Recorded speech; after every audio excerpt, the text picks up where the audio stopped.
نہیں، میں ابھی خار نہیں مانوں گا۔ اچھا تو یہ ہے کسی کونے خدرے میں چھپ کر تھوڑا سا جیون بچاؤں اور اپنے دھیان کو آواز دوں۔ حویلی میں رہنا تو اب بیکار ہی ہے، اگر حویلی والوں نے اس شکل میں دیکھا تو جان کے لالے بڑھ جائیں گے۔ چنانچہ اس نے ایک راستہ منتخب کیا اور حویلی سے باہر نکل آیا۔ شہری زندگی میں جو خطرات پیش آ سکتے تھے وہ اس کے سامنے تھے۔ کئی بار موٹروں کے نیچے کچل کر مرنے سے بچا۔ ایک جگہ کچھ لوگوں نے اسے دیکھا اور سام سام کے نعرے لگاتے ہوئے اس کے پیچھے پڑ گئے۔ وہ تو شکر تھا کہ ایک بھوسے کے ڈیر میں گھسنے کا موقع ملا، اور پھر اگر وہ خالی ایک سانپ ہی ہوتا تو اس کے جیون کی کہانی اسی بھوسے کے ڈیر میں ختم ہو جاتی۔ اس نے سوچ لیا تھا کہ اسے دیکھنے والے اسے بھوسے کے ڈیر میں نہیں چھوڑیں گے۔ چنانچہ وہ دوسری طرف سے نکل کر ایک گھر کی نالی میں گھسا جو کیچڑ اور بدبو سے بھرپور تھی۔ لیکن اس طرح اس کی زندگی بچ گئی، کیونکہ کچھ ہی دیر کے بعد بھوسے کے ڈیر سے شعلے اٹھنے لگے۔ اس کی جان کے گاہکوں نے بھوسے کے ڈیر میں آگ لگا دی تھی۔ راج کندل دہشت زدہ نظروں سے بھوسے کے ڈیر سے بلند ہوتے شعلوں کو تک رہا تھا۔ اگر وہ اس میں چھپا ہوتا تو اس کی چتا چل گئی ہوتی۔ ہے مہا سابلی، جو کچھ میں نے کیا تیرے نام پر کیا، ساری کٹھنائیں جھیل کر جاپ کیے، پھر میں ان مشکلوں کا شکار ہو گیا ہوں۔ اب میں کیا کروں؟ آخرکار اس نے فیصلہ کیا کہ جتنی جلدی ہو سکے انسانوں سے دور نکل جائیں۔ اس کے بیچ رہ کر ایک سانپ کو جیون بچانا بہت مشکل ہوگا۔ چنانچہ وہ گندی نالی سے نکل کر سنسان راستے اختیار کرتا آبادی سے باہر نکل آیا۔ تحت نگاہ ترکاریوں کے کھیت پھیلے ہوئے تھے، بعض جگہ عورتیں زمین کھود کر آلو نکال رہی تھی۔ وہ ان سب سے بچتا ہوا آخرکار سنسان میدان میں آیا۔ تحت نظر خشک جھاڑیاں پھیلی تھی۔ ایک سانپ کے جیون میں کیا ہوتا ہے اب اسے اس کا تجربہ ہو رہا تھا، لیکن میرے جیون کا اب کیا ہوگا؟ کیا میں جیون بھر کے لیے ناگ بنا رہوں گا، یا اب پھر اپنے من سے مہاشکتی بننے کا خیال نکال دوں اور پھر سے منش بننے کا جاپ کر لوں؟ لیکن اس کے بعد کوئی شکتی میرے پاس نہ رہے گی اور میں ایک عام انسان رہ جاؤں گا، مگر وہ جیون کوئی جیون نہیں ہوگا۔ جس طرح میں ایک عام آدمی کو آسانی سے نقصان پہنچا رہا ہوں، اسی طرح کوئی بھی عام آدمی مجھے نقصان پہنچا سکتا ہے۔ میں راج کندل ہو کر انسانوں پر راج کرتا رہا ہوں، اب ایک عام آدمی کی حیثیت سے جیون بتاؤں گا، اور اگر ان لوگوں نے مجھے نقصان پہنچایا جنہیں میرے ہاتھوں نقصانات پہنچے ہیں تو وہ میرا کیا حال کریں گے؟ ہے مہا سابلی، ہے مہا کالی، تیرے راج میں مجھ پر یہ بیتے گی؟ میں یہ نہیں چاہتا، مگر کوئی دوسرا راستہ بھی تو نہیں۔ راج کندل در حقیقت زندگی کی بہت بڑی مشکلات سے گزر رہا تھا، اور نہ جانے کس کس کو اپنا دشمن قرار دیتا تھا۔ اس وقت کو کوستا تھا جب وہ آدمی اس کے پاس پہنچا جس نے اسے شاہینہ کے پاس پہنچایا تھا۔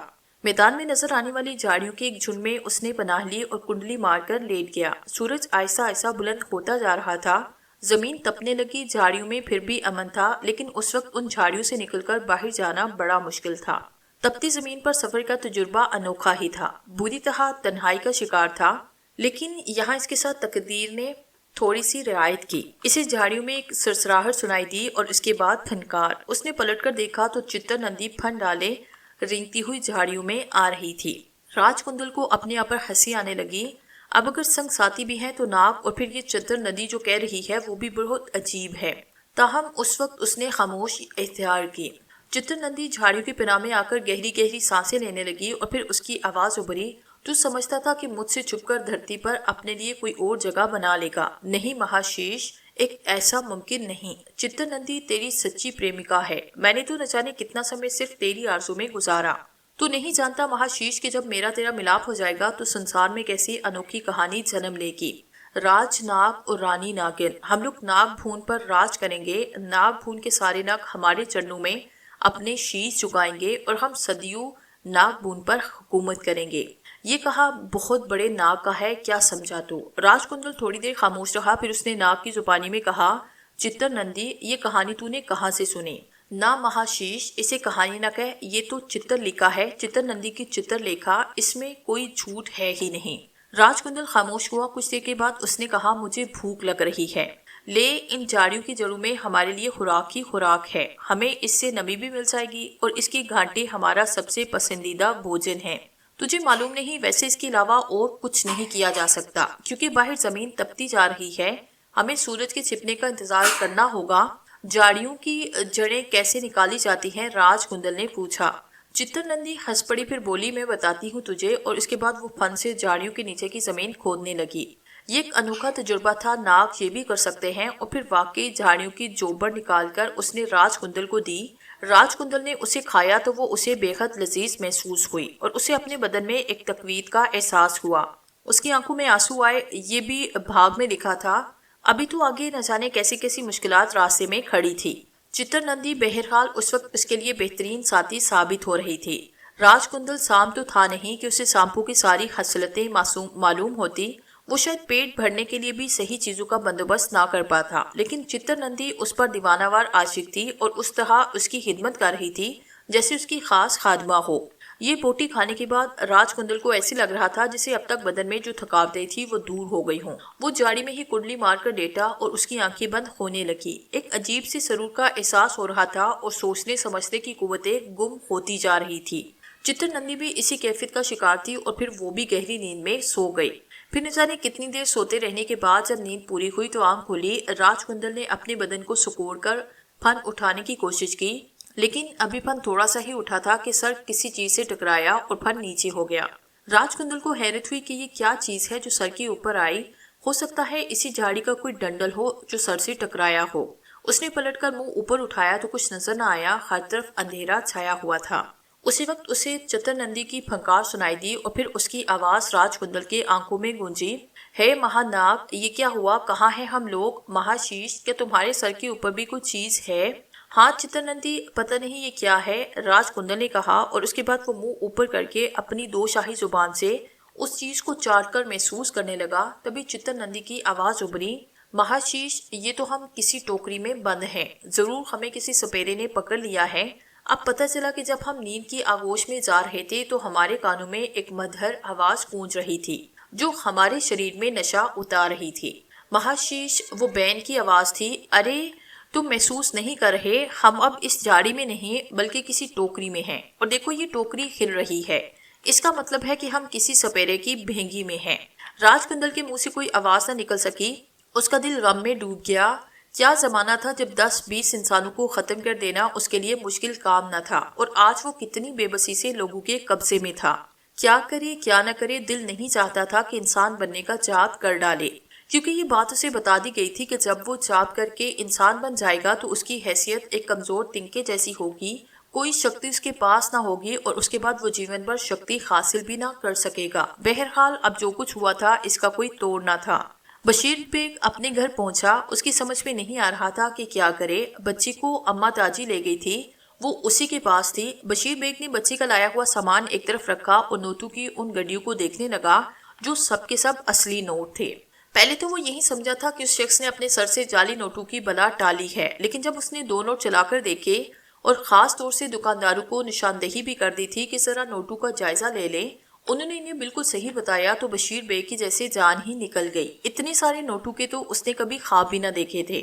یقیناً اب یہ سارے نوٹ اس کی ملکیت تھے۔ ایک نوٹ وہ نکالا اور باقی نوٹوں کو ایک لکڑی کے چھوٹے سے صندوقچے میں رکھ کر زمین میں دفن کر دیا اور اس پہ چارپائی بچھا دی تاکہ کسی کو شک نہ ہو سکے۔ اس کے بعد وہ بازار گیا اور بہت سی کھانے پینے کی چیزیں لے کر آیا۔ کھانے پینے کی چیزیں جو اس نے پہلے کبھی نہ کھائی تھی۔ اس بازار سے گزرتے ہوئے سوچا تھا کہ اگر کبھی کوئی اچھا داؤ لگا تو ضرور ان چیزوں کو کھائے گا، لیکن آج سب کچھ اس کے قبضے قدرت میں تھا۔ البتہ اسے بچی اور اماں تاجی یاد آئی اور وہ اماں تاجی کے گھر پہنچ گیا۔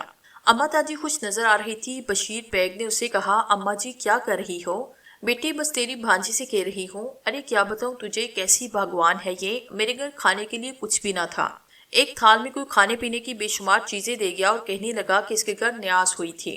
بیٹا اس محلے کا تو تجھے پتہ ہے، پتہ نہیں میرا پتہ اسے کس نے دیا، میں نے ساری چیزیں تیرے لیے سنبھال کر رکھی، آجا کھا لے۔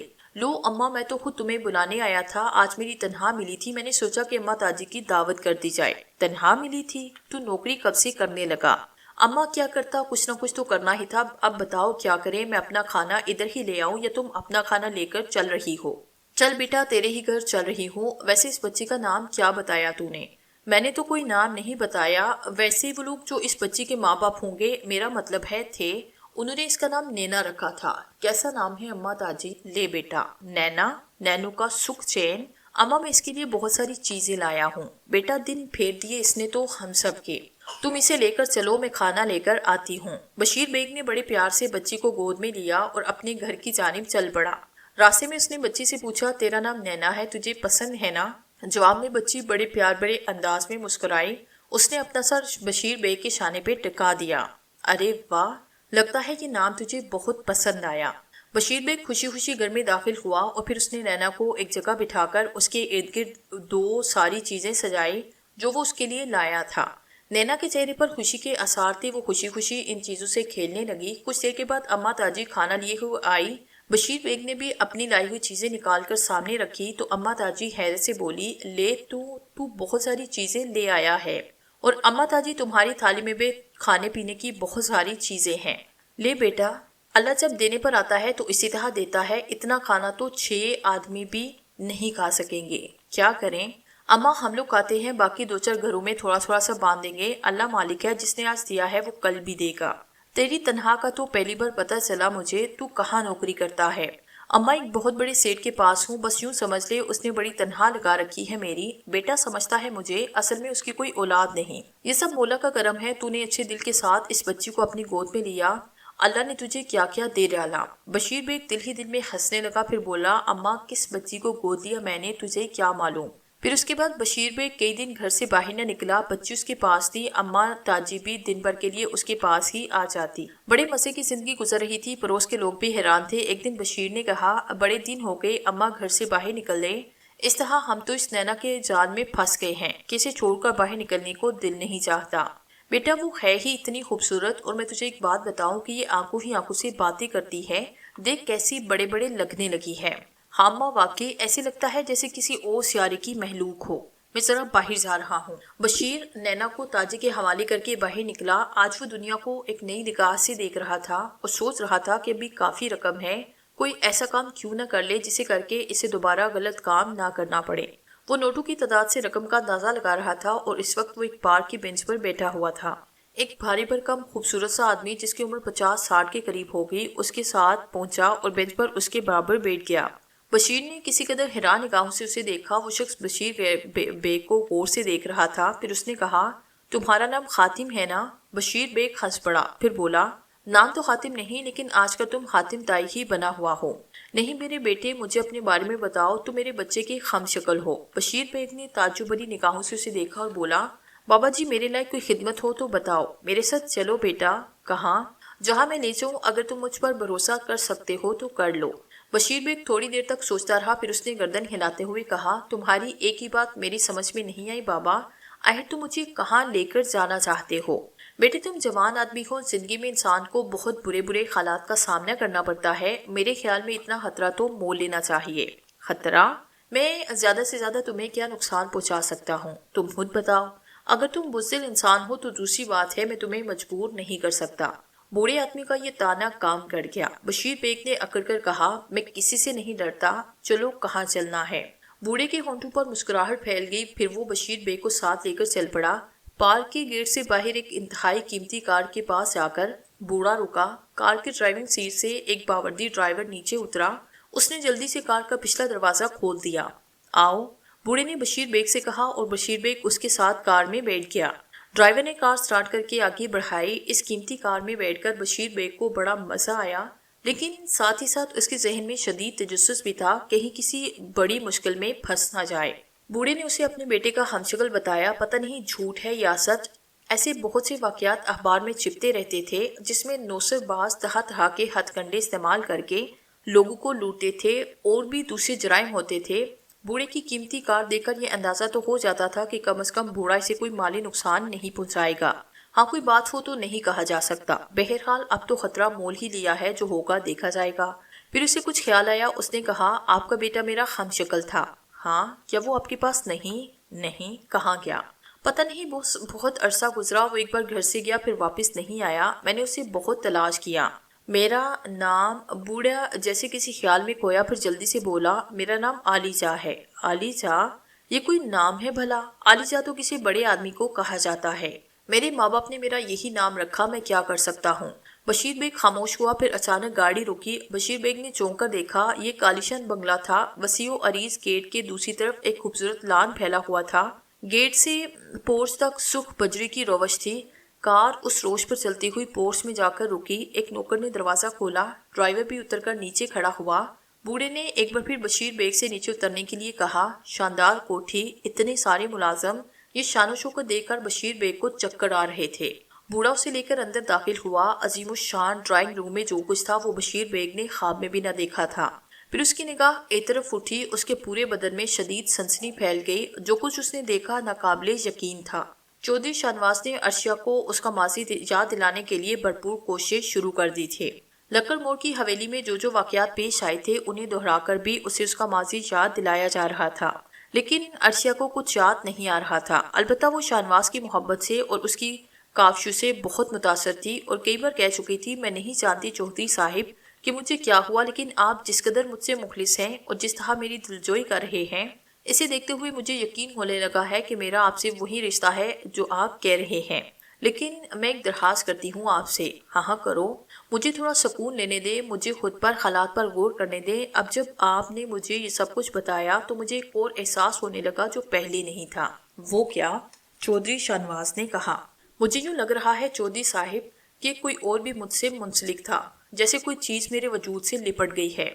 وہ کون ہے، کیسا ہے، مجھے یاد نہیں، لیکن ایک کسک سی میرے دل میں پیدا ہو جاتی ہے جب میں اپنا ماضی یاد کرنے کی کوشش کرتی۔ چودھری شاہنواز کی آنکھوں سے آنسو بہنے لگے اور عرشیہ نے حیرت سے کہا، آپ کیوں رو رہے ہیں؟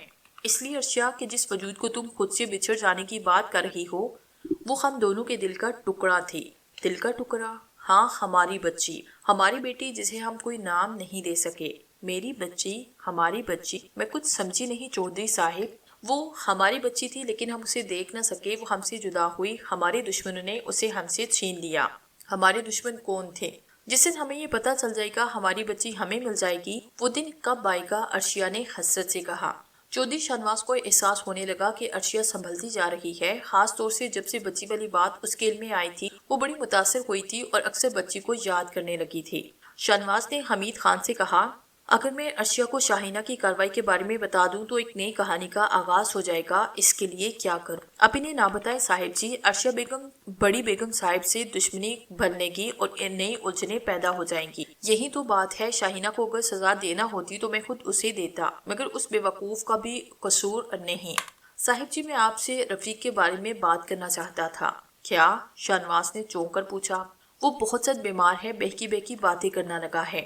میرا خیال ہے اسے آزاد کر دو، لیکن اسے کہہ دو کہ اب وہ شاہینہ کی طرف رخ بھی نہ کرے، جیسے آپ کا حکم۔ مگر اس سے خطرہ اور بھی ہے صاحب، آزاد ہو کر وہ کہیں شاہینہ بیگم کے گھر جائے گا اور نہ جانے کیا کیا کہانیاں سنائے گا، اس طرح ساری خفیہ باتیں باہر نکل جائے گی۔ تم سچ کہہ رہے ہو، اب ایسے کرو کہ اسے کسی ڈاکٹر کو دکھاؤ، اس کا علاج کرواؤ، بعد میں دیکھیں گے کہ اس کے سلسلے میں کیا کیا جا سکتا ہے۔ بہت بہتر۔ پھر حمید خان نے ایک دن کہا، صاحب جی، ایک خیال میرے دماغ میں آیا ہے، مجھے تو حیرت ہے کہ ہم نے پہلے اس بارے میں کیوں نہ سوچا۔ کیا خیال؟ بابا ادریس علی کے بارے میں اب تک کچھ پتہ نہیں چل سکا، کہاں گئے، زمین نکل گئی یا انہیں آسمان کھا گیا، مگر سلامت علی بھی کسی سے کم نہیں، انہوں نے جس طرح بڑی بیگم جی کا علاج کیا وہ معمولی بات نہیں، کیوں نہ ہم ان سے ملیں؟ تیرا خیال ٹھیک ہے، تیاریاں کرو، ہم بابا سلامت علی سے ملیں گے، چودھری صاحب نے کہا۔ تیسرے دن تیاریاں کر کے وہ بابا سلامت علی سے ملاقات کرنے چل پڑے۔ بابا صاحب نے انہیں فوراً پہچانا، پھر انہوں نے عرشیہ کو دیکھتے ہوئے کہا، یہ بی بی کون ہے؟ یہ تو کالے شہر کے جال میں گرفتار ہے۔ جی بابا صاحب، یہ میری دوسری بیوی ہے، اس ناپاک سادھو نے انہی پر عمل کیا تھا۔ اور تمہاری دوسری بیگم کا کیا حال ہے؟ وہ اب بالکل ٹھیک ہے، تم نے ان سے کوئی انتقام تو نہیں لیا؟ نہیں، میں نے اس کی نادانی کو معاف کر دیا، یہ تم نے بہت اچھا کیا۔ بابا صاحب، میں آپ کو پوری تفصیل بتانا چاہتا ہوں، عشاء کی نماز کے بعد ہم سے ملو، اس وقت سکون سے پوری تفصیل سنیں گے۔ بہتر ہے، چودھری شاہنواز نے کہا۔ پھر اس نے حمید خان اور عرشیہ کے ساتھ ایک ہوٹل میں قیام کیا اور اسی دن عشاء کے بعد وہ بابا صاحب کی خدمت میں حاضر ہوا۔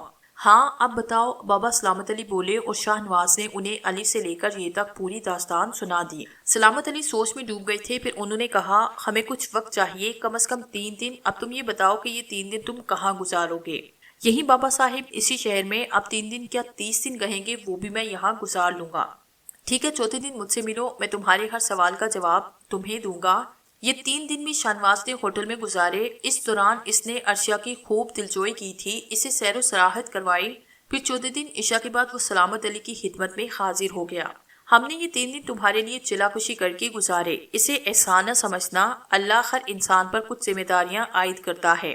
ماں باپ کی اطاعت، بیوی بچوں کی پرورش، اللہ جسے جو کچھ دیتا ہے اس کی ادائیگی کرنا ضروری ہوتا ہے۔ 3 دن کی چلا کشی کے بعد ہمیں جو نتائج ملے ہیں وہ یہ ہیں کہ عزیزہ عرشیہ پر کالے سحر کا شدید ترین غلبہ ہے۔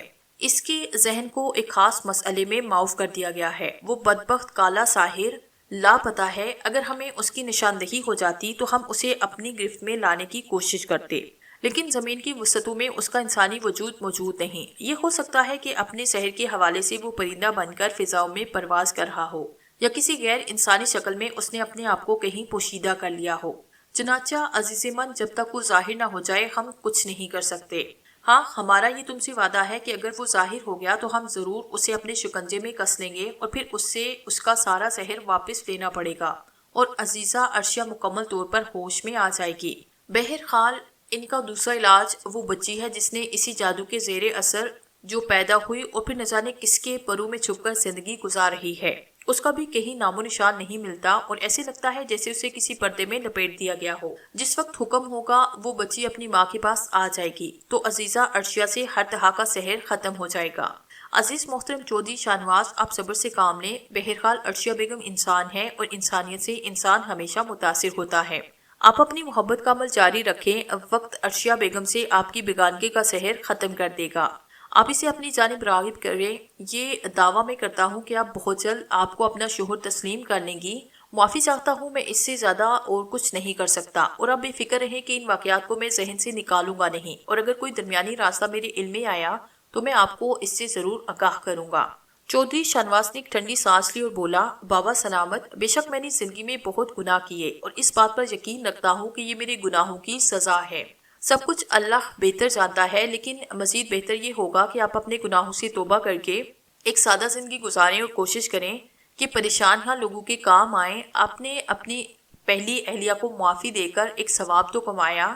میرے لیے کوئی اور حکم ہو تو بتائیے۔ نہیں، ٹھیک ہے، میں آپ کی ہدایت پر عمل کروں گا، اور مجھے اجازت دیں کہ کبھی کبھی آپ کی قدم بوسی کے لیے حاضر ہو جایا کروں۔ گناہ گار نہ کرو، انسان کا انسان پر بہت قرض ہوتا ہے۔ میرے لائق جب بھی کوئی خدمت ہو اس سے گریز نہ کرنا، یہ میرے لیے بھی بہتر ہے۔ بابا صاحب، میں ایک اور بات کرنا چاہتا ہوں۔ نہیں بیٹے، وہ بات نہ کرو، سارا کیا دھرا مٹی میں مل جاتا ہے۔ مجھے کچھ دینے کی پیشکش نہ کرنا، ورنہ میرے پاس جو کچھ ہے وہ بھی مجھ سے چھن جائے گا۔ چودھری شاہ نواز نے مغموم انداز میں گردن چکا لی تھی۔ چنگیزو بستی کا سب سے خوبصورت جوان تھا، اپنے 6 فٹ کا اور چوڑی چھاتی کی پر سبھی کا منظور نظر تھا۔ قبیلے کے لوگ اس سے بے پناہ محبت کرتے، لیکن چنگیزو انتہائی سنجیدہ رہتا۔ بستی کے جوان آپس میں بہت سی کہانیوں کے امین تھے۔ حسن و عشق کی لتا داستانیں تھی۔ جنگ و جدل اور جسمانی قوتوں کے اظہار کے لیے سردار گونگا کی طرف سے ہر تہوار کے موقع پر کھیل کود ہوا کرتے، لیکن چنگیزو نے کبھی ایسے کاموں میں دلچسپی نہیں لی تھی۔ وہ سنجیدگی سے ہر چیز کو دیکھتا، جبکہ سردار گونگا نے کتنی ہی بار اس سے کہا کہ چنگیزو، تم بستی اور قبیلے کے نام پر بٹا کیوں لگا رہے ہو؟ صحت میں تم قبیلے کے ہر جوان سے زیادہ طاقتور ہو، پھر تم جسمانی کھیلوں میں حصہ کیوں نہیں لیتے؟ چنگیزو اس موقع پر سر جھکا کر رہ جاتا۔ جو کہانی اس کے سینے میں پروان جا رہی تھی اس کا اظہار اس نے کسی پر نہیں کیا، اور کہانی یہ تھی کہ چنگیزو کا دادا اس قبیلے کا سردار تھا۔ سپیروں کی یہ بستی کچھ 400-500 افراد پر مشتمل تھی۔ سرسبز و شاداب پہاڑوں کے درمیان ایک گلستان جیسی جگہ انہوں نے اپنے لیے جنت بنا لی تھی۔ سردار گونگا بھی ایک ذہین اور اعلیٰ کارکردگی کا مالک سردار تھا۔ اس نے جوانوں کو سانپ پکڑنے اور ان کا زہر نکال کر بیچنے سے کبھی منع نہ کیا تھا، لیکن اس کے ساتھ ساتھ ہی اس نے ان سے یہ بھی کہا تھا، سپیرے عام طور سے خانہ بدوش کہلاتے ہیں اور جگہ جگہ ہیماسن ہو کر اپنا کام کیا کرتے ہیں، لیکن تم لوگوں کو ایک بات جاننی چاہیے کہ خانہ بدوشی کوئی اچھی چیز نہیں ہوتی۔ میں سمجھتا ہوں کہ جس جگہ اس وقت ہم آباد ہیں یہ جگہ بہت اچھی ہے۔ تم لوگ یہاں مستقل اپنی بود و باش اختیار کرو اور جہاں چاہو اپنی ضرورتوں کے تحت نکل جاؤ، لیکن پھر واپس یہیں آ جاؤ۔ اس طرح تمہارا اپنا ایک مقام ہوگا۔ ان پہاڑوں اور جنگل بیابانوں میں کسی کی اجارہ داری بھی نہ ہوگی۔ تم اپنے لیے ایک بہتر دنیا آباد کر لو۔ سب کو یہ بات پسند آئی تھی اور نتیجے یہاں کچے پکے جھونپڑے اور مکانات تعمیر ہو گئے تھے۔ سپیرو نے آس پاس کے وسائل درختوں اور زمین کے مٹی سے مدد لے کر یہاں اپنی دنیا آباد کر لی تھی، اور اس کے ساتھ ہی سرکار گونگا نے جوانوں کو ہدایت کی تھی کہ صرف سانپوں سے ہونے والی آمدنی سے گزارا نہ کریں، اپنے لیے کھیت لگائیں، ان قدرتی وسائل سے فائدہ حاصل کریں جو قدرت نے انہیں یہاں مہیا کر دیے ہیں۔ نتیجے میں پہاڑوں کی یہ بستی ایک حسین و جمیل آبادی قرار دی جا سکتی تھی۔ گونگا ایک اچھا سردار تھا اور 22-23 سالوں سے برابر سردار چلا رہا تھا، لیکن اصلیت یہ تھی کہ چنگیزو کا پردادا کسی زمانے میں اس قبیلے کا سردار تھا، پھر اس کا انتقال ہوا اور چنگیزو کا دادا اپنے آپ کو سرداری کا اہل نہ ثابت کر سکا۔ باپ اسے کہیں زیادہ نکما اور ناکارہ نکلا، جس پر چنگیزو کی ماں سیرا کو بہت دکھ تھا۔ وہ چاہتی تھی کہ پردادا کے نقش قدم پر کم از کم اور کوئی نہیں تو چنگیزو ضرور چلے، اور اس نے ابتدا ہی سے چنگیزو کے ذہن میں یہ بات ڈالی کہ اسے اپنے پردادا کی سرداری واپس لینی ہے۔ اس کے دو طریقے ہوا کرتے تھے۔ پہلا یہ کہ جسمانی طور پر موجود سردار کو شکست دی جائے اور اس طرح سرداری حاصل کی جائے۔ دوسرا طریقہ کار یہ تھا کہ شیش ناگ کا جوڑا پکڑا جائے اور اسے لا کر بستی کے سامنے پیش کیا جائے۔ شیش ناگ کا جوڑا پکڑنے والے کو بلا شک و شبہ بستی کا سردار چن لیا جاتا تھا، لیکن برسوں بیت چکے تھے، قبیلے کا کوئی بھی شخص شیش ناگ نہیں پکڑ پایا۔ سردار گونگا بھی اس پہلے والے سردار سے جسمانی طور پر مقابلہ کر کے سرداری کے لیے منتخب ہوا تھا، لیکن ایسے سردار کو وہ مقام نہیں ملتا تھا جو شیش ناگ پکڑنے والے سردار کو مل جاتا تھا۔ بستی میں کئی ایسے بزرگ تھے جو جادو ٹونوں اور پر اسرار قوتوں کے مالک تھے، لیکن انہیں سرداری وغیرہ سے کوئی دلچسپی نہ تھی۔ البتہ ان کا شمار بستی کے معززین میں ہوتا تھا۔ جب بھی بستی میں کوئی الجھن پیش آتی تو ان کا حل پیش کرتے اور ان کی بات ہر طرح سے تسلیم کی جاتی۔ چنانچہ سردار گونگا، جو اصل میں گونگا نہیں تھا بلکہ اس کا نام گونگا تھا، خاص طور سے چنگیزو سے کہتا کہ چنگیزو، تجھے بستی کا سردار ہونا چاہیے، میں تجھ سے جسمانی مقابلہ کرنے کے قابل نہیں، تو بآسانی مجھے شکست دے سکتا ہے، مجھے للکار اور پہلی پورن ماشی کو مجھ سے مبازرت طلب کر، مجھے ہرانا تیرے لیے انتہائی آسان ہوگا، کیونکہ میں تجھ سے یہ تو نہیں کہہ سکتا کہ تو شیش ناگ لے کر آ، یہ تو بہت مشکل کام ہے۔ تب اس وقت چنگیزو نے کہا، میں تجھ سے کوئی مقابلہ نہیں کروں گا سردار گونگا، لیکن اگر تیری خواہش کہ میں تیرے بعد اس بستی کا سردار بنوں اور میری ماں کی بھی یہی آرزو ہے تو میں شیش ناگ کی تلاش میں نکلتا ہوں۔ پاگل، شیش ناگ کا کوئی ٹھکانہ نہیں ہوتا، ہمارے قبیلے میں صدیوں سے کوئی سپیرا شیش ناگ نہیں پکڑ سکتا۔ لیکن چنگیزو نے یہ چیلنج قبول کیا اور اپنی ماں اور سردار سے اجازت لے کر شیش ناگ کی تلاش میں چل پڑا۔ اس کا ایک بہت اچھا دوست اس کے ساتھ تھا اور وہ لوگ جنگلوں اور بستیوں میں شیش ناگ کی تلاش میں سرگردہ تھے۔ کچھ ایسے جادو منتر بھی چنگیزو کو آتے تھے جو شیش ناگ کی تلاش میں اس کے معاون ہو سکتے تھے۔